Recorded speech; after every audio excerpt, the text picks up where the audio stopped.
Ani yeshena veli bi'er kol dodi dofek. Je dors, je suis quasiment assoupi, endormi, mais mon cœur est éveillé. La voix d'Odi de mon bien-aimé Dofek, elle frappe. Pitrili, Achoti, Rayati, Yonati, Tamati, Shiroshi Nimnatal, Kevusotai, Resiselaila. Hachem, Dodi, notre oncle, notre bien-aimé, parle au béni Israël. Il les appelle ma sœur, ma compagne, mon amie, ma colombe, ma parfaite. Alors même qu'elle a fauté. Elle a fauté.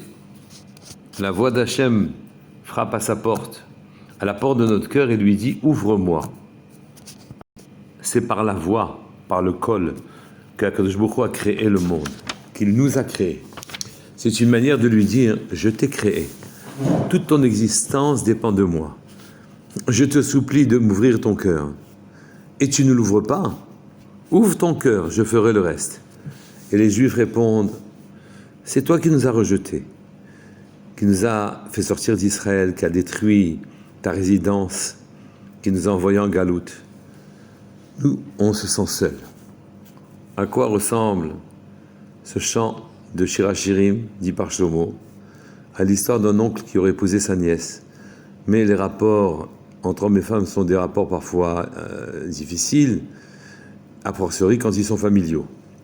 Elle aurait manqué de respect, il l'a renvoyée chez sa mère, mais ensuite il l'a regretté et il est revenu pour la chercher. Elle lui répond « Mais c'est toi qui m'as renvoyé ». Et là, son mari, son oncle lui demande « Ouvre-moi ma colombe, car depuis que je t'ai renvoyé, je ne suis plus rentré chez moi. Ouvre-moi, donc puisque je ne suis plus rentré chez moi, car, et je traduis maintenant, ma tête est pleine de rosée. Je suis en dehors de ma maison, chez Roshi Nimlatal, ma tête est pleine de rosée, dehors, et mes cheveux ruissellent des humidités de la nuit. » La nuit, c'est la galoute. La rosée, ce n'est pas la pluie. La pluie descend en fonction de nos mérites. La rosée descend que l'on ait ou non de mérite. Et l'oncle lui dit, Hachem, tu me manques. Tu es en galoute. Et tu sais, puisque je t'ai envoyé en galoute, je ne rentrerai pas chez moi tant que je ne t'aurai pas ramené avec moi. Regarde, mes cheveux ruissellent de ta tente dehors. Ils ruissellent de tal, de rosée. Et sache que puisque la rosée ne dépend pas des mérites, alors bien que tu n'aies pas de mérite, je veux que tu reviennes. Dieu nous supplie de rentrer à la maison, de revenir chez lui, malgré nos fautes. Il nous les pardonne, comme il dit que sa tête est pleine de rosée, puisque la rosée vient qu'il y ait ou non des mérites, ce n'est pas comme la pluie. Akadosh Baruch Hu veut que malgré nos manques de mérite, alors à ce moment-là, il veut nous rappeler chez lui. Malgré ses suppliques, la volonté que nous fassions tchouva, pour quelle raison nous ne nous revenons pas vers Hachem? L'intérêt est gigantesque. On dit que celui qui fait tchouva, les fautes qu'il a commises par mégarde deviennent des mérites, et les fautes qu'il a commises en faisant exprès deviennent elles-mêmes des fautes involontaires. Donc nos fautes s'effacent par la tchouva. Pour quelle raison on ne revient pas? On ne revient pas bien vers lui, car le pasuk dit Ubechorev iktsavtem et Hashem. C'est ça qui est écrit. Vayita anaf Hashem leashmid etrem. Et donc, vous vous êtes rebellés contre Hashem, et Hashem a voulu vous anéantir. Et on pourrait penser que c'est à cause de la Avodazara qu'ils ont faite, alors que Moshe était au Sinaï, qui se sont adonnés au culte du veau d'or. Eh bien non, c'est pas à cause de ça. Il voulait nous anéantir parce qu'on a la nuque raide. On a la nuque raide. Rashi a dit, ils opposent une nuque raide face à qui les guide. Ceux qui veulent les guider, ils refusent de les écouter. Leur nuque est un nœud de fer. Et donc, il n'y a pas d'espoir qu'ils reviennent. Beteshuva.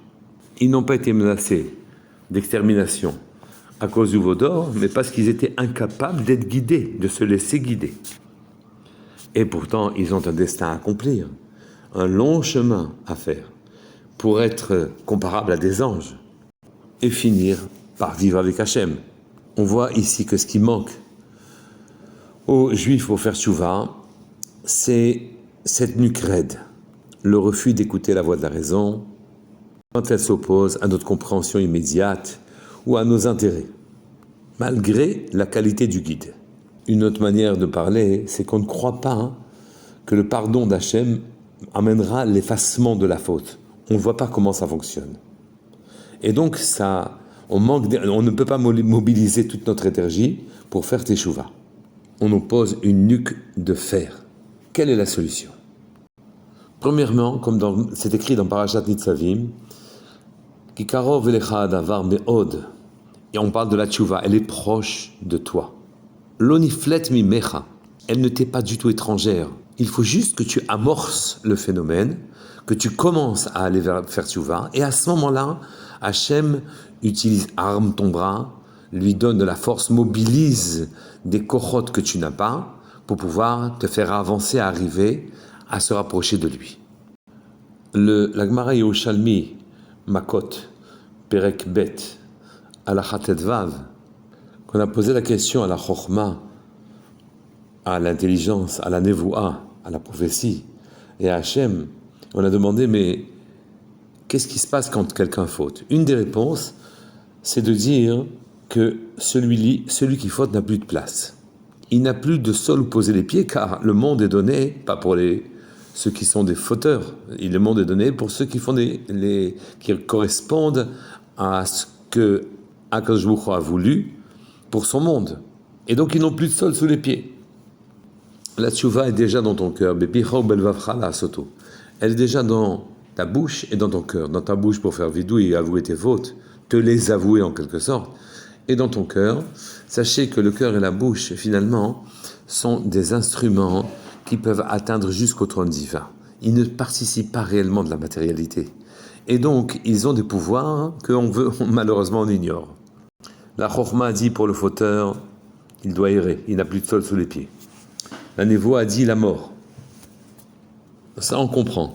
Mais que ce soit effacé, parce qu'Akadosh Baruch Hu le décide, qu'il n'y ait plus l'événement qui correspond à notre faute, ça c'est très difficile à comprendre.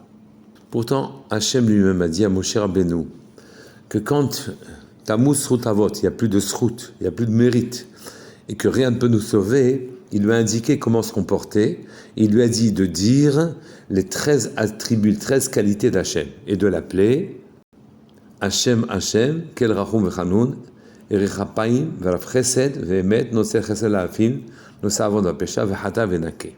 Et lui a dit, Hachem a dit à Moshe Rabbeinu que personne ne reviendrait sans qu'il ait obtenu au moins en partie des résultats. Ça marche. Prenons l'exemple de Rechapaim, que Hachem doit être patient. A dit de lui qu'il était patient. Moshe Rabbeinu, quand il est monté dans le ciel, ça a été rapporté dans Gemara Sanhedrin, Kouf Yud Aleph, Amoud Aleph, et il lui a dit, mais pourquoi patient avec les tzadikim? Mais Akadosh Baruch Hu lui a dit non, avec les Réchaïm. Et Moshe a dit non, que les Réchaïm périssent. Et Akadosh Baruch Hu lui a dit sur ta vie, tu verras que c'est toi qui en auras besoin de cette patience. Pour les Bnei Israël. Au moment du veau d'or, c'est Moshe lui-même qui a dit, mais sois patient avec eux, pour qu'ils aient le temps de faire teshuva. Les Réchaïm, en vérité, amènent l'obscurité dans le monde. C'est écrit, Vayi Erev Elu Maasim Shel Réchaïm, Vayi Erev, Vayi Boker, dans ce pasuk-là. Et Erev, la nuit, c'est l'obscurité dans le monde, vient du fait des agissements des gens qui sont méchants. Vayi Boker, vient le matin, ce sont les tzadikim qui, par leurs actes, amènent la lumière. C'est écrit ensuite, Yom Echad, jour 1. Pas jour premier. Et jour 1, ceci veut dire qu'en vérité, il n'y a qu'Hachem sur terre. Donc il n'y a pas de fauteur, et surtout il n'y a pas de tribunal. Il n'y a que du chesed. C'est Yom Kippour. C'est ça, le jour où Hachem est en quelque sorte seul avec son monde, et qu'il a quand même décidé de le créer. C'est un jour de chesed, plein de chesed, sans aucun din, sans aucun jugement. Mais le Midrash poursuit en disant, finalement, les actes de qui Eini Yodea et Izemehem Chafetz, je ne sais pas les actes de qui je préfère. Quand il a vu que la lumière était bonne, Vayar et Hashem et Taor Kitov, quand il a vu que la lumière était bonne, alors il a préféré les Maasim et Sadikim. Mais la question reste, qu'est-ce que ça veut dire qu'il aurait pu aimer les actes des Rechaïm?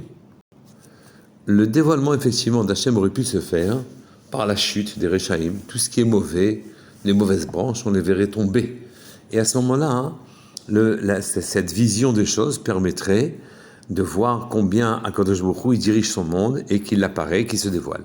Mais la punition des Rechaïm détruit aussi le monde. Elle n'a pas qu'un aspect positif.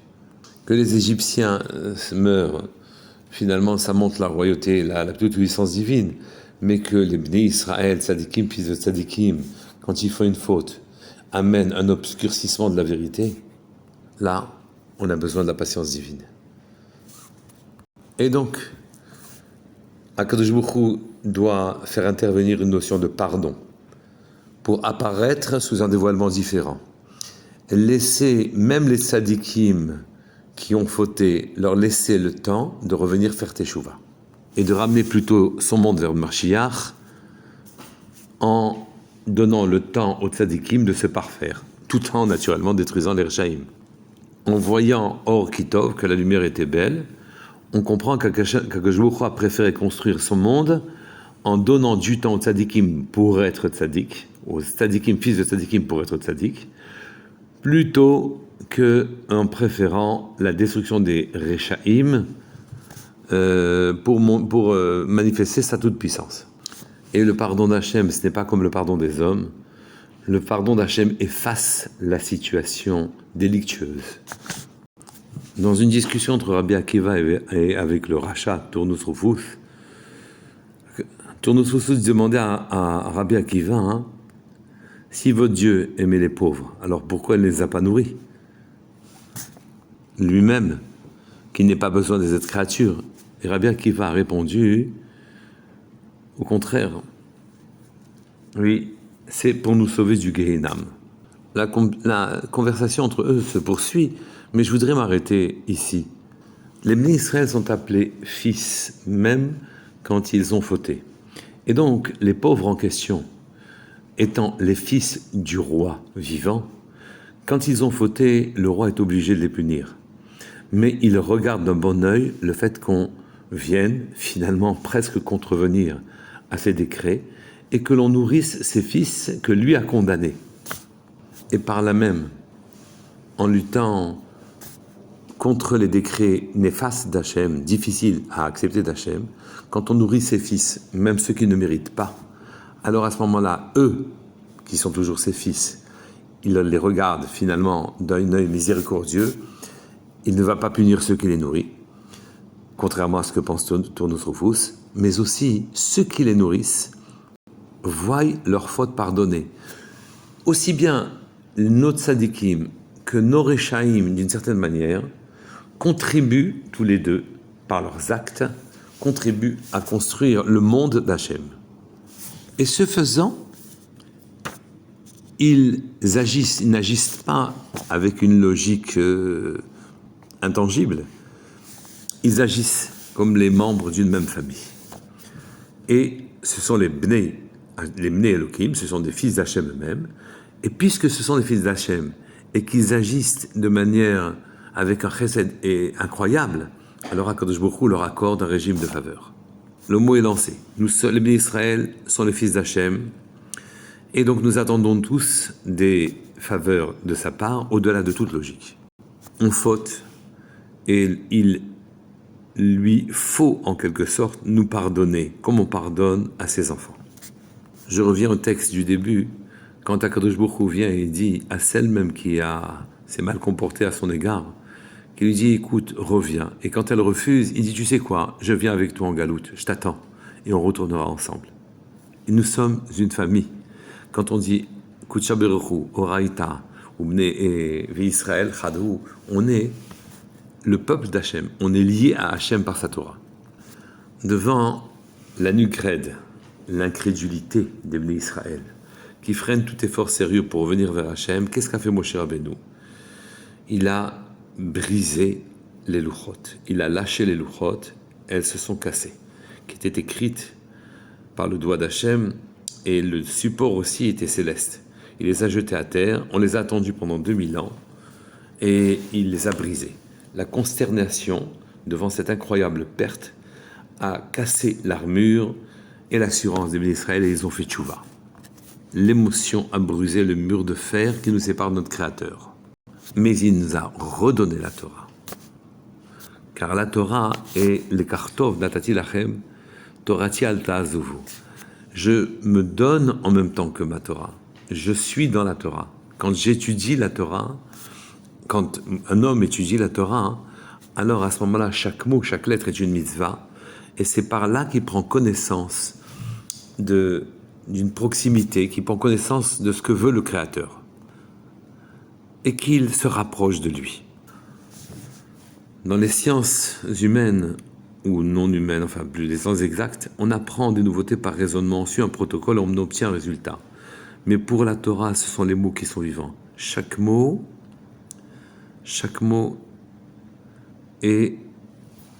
apporte une étincelle de vie qui nous pénètre, qui ouvre notre cœur, qui efface les voilements qui nous séparent d'Hachem, qui nous ouvre à la lumière, et goutte à goutte, l'ondée révèle à cette terre grossière que nous sommes tout ce qu'elle cachait.